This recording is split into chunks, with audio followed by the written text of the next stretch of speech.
চলো তোমাদের সাথে আজকে বাড়িতেই দই বানানোর একটা ভিডিও শেয়ার করি। আমরা সবাই জানি যে টক দই খাওয়া ভীষণ উপকারী, আর সেই টক দই যদি বাড়িতেই বানিয়ে নেওয়া হয় তাহলে তার কোনো কথাই নেই। চলো চলো দেখে নিই কীভাবে সহজ পদ্ধতিতে বাড়িতে দই বানানো যায়। প্রথমে দুধটাকে খুব ভালো করে জাল দিয়ে নিতে হবে। দুধটাকে খুব ভালো করে ফুটিয়ে নিতে হবে। দেখো তোমরা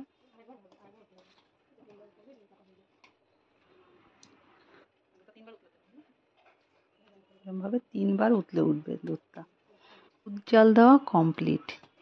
এইবার ক্লাসিকের টক দই নিয়েছে দেখো তোমরা। এবার এই ক্লাসিকের টক দইয়ে 1 চামচ দই, যে পাত্রে দই পাতা হবে সেই পাত্রের গায়ে ভালো করে ফেটিয়ে পাত্রটির গায়ে চারিদিকে লাগিয়ে দিচ্ছে।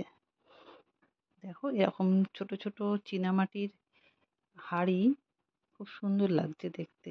এই পাত্রগুলোতেই আজকে দই পাতা হবে।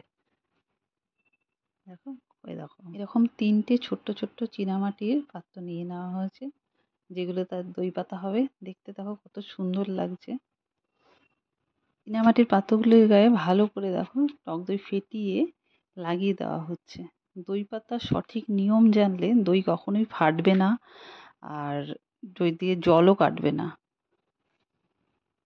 দেখো আমি কোনোদিনও বাড়িতে টক দই সেরকমভাবে পাতিনি, তো এই বাড়িতে এসে মাসিমার থেকে টক দই কীভাবে পাততে হয় তার সঠিক নিয়মটি দেখে নিলাম এবং ভিডিওটি তোমাদের জন্য শেয়ার করলাম।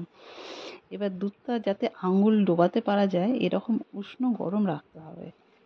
তারপর ফেটানো টক দইয়ের মধ্যে প্রথমে অর্ধেক পরিমাণ দুধ ঢেলে নিয়ে ভালোভাবে মিশিয়ে, দেখো মাসিমা মেশাচ্ছে, মিশিয়ে নিতে হবে।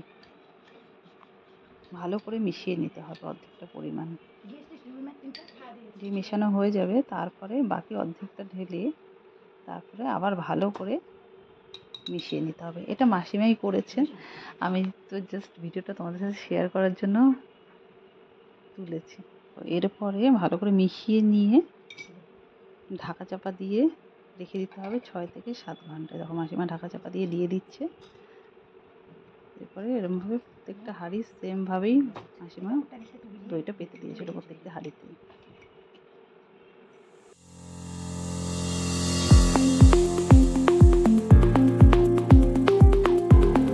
এগুলো পেতে দেখো কি সুন্দরভাবে মাসিমা পরিষ্কারভাবে রেখে দিচ্ছে। আর ছোট্ট ছোট্ট দেখো চীনামাটির পাত্রগুলো দেখতে কত সুন্দর লাগছিল, সত্যি দেখার মতো লাগছিল। দেখো মাসিমা সব কমপ্লিট দই পাতা ভালো করে মিশিয়ে মাসিমা আবার দইটাকে রেখে দিতে হবে। এভাবে রেখে দিয়েছে সকাল 11টা থেকে ধরো 5টা অবধি রেখে, তারপরে দেখো ঢাকা দিয়ে রেখে দিচ্ছে। তারপরে দেখো সাজিয়ে রেখে দেওয়া হয়েছে 5 থেকে 6 ঘন্টা। এরপরে দইটা ফ্রিজে রেখে দেওয়া হয়েছে। ফ্রিজে ঢোকানোর আগে মাসিমা দেখে নিল যে দইটা ঠিকমতো জমেছে কিনা। দেখো এরপর আমি একটু দেখে নিলাম যে দইটা কেমন ঘন হয়েছে। তোমরাই দেখো কি সুন্দর এসছে দইটা দেখতে, খুব সুন্দর হয়েছিল। এইভাবে দই পাতলে দইটা খেতেও টক হয় না এবং দইটা ফেটেও যায় না। এত সুন্দরভাবে দই পাতা আমি মাসিমার থেকে শিখে নিলাম আর তোমাদের সাথে ভিডিওটা শেয়ার করলাম। তা কেমন হয়েছে ভিডিওটি তোমরা অবশ্যই জানিও। আর দেখো পরের দিন আমরা যখন লাঞ্চ করছিলাম, তো ভিডিওটা দেখানোর জন্য তোমাদের সাথে এই দইয়ের টেক্সচারটা কেমন হয়েছে দেখালাম। ঘন দই দেখো, কোনো ফাটেনি, কিছু না, কত সুন্দর হয়েছিল খেতে। ভিডিওটা কেমন লাগলো তোমরা অবশ্যই জানিও, কমেন্ট বক্সে জানিও কিন্তু। আর ভালো লাগলে অবশ্যই আমার চ্যানেলটা সাবস্ক্রাইব করে দিও আর লাইক করে দিও। চলো টাটা।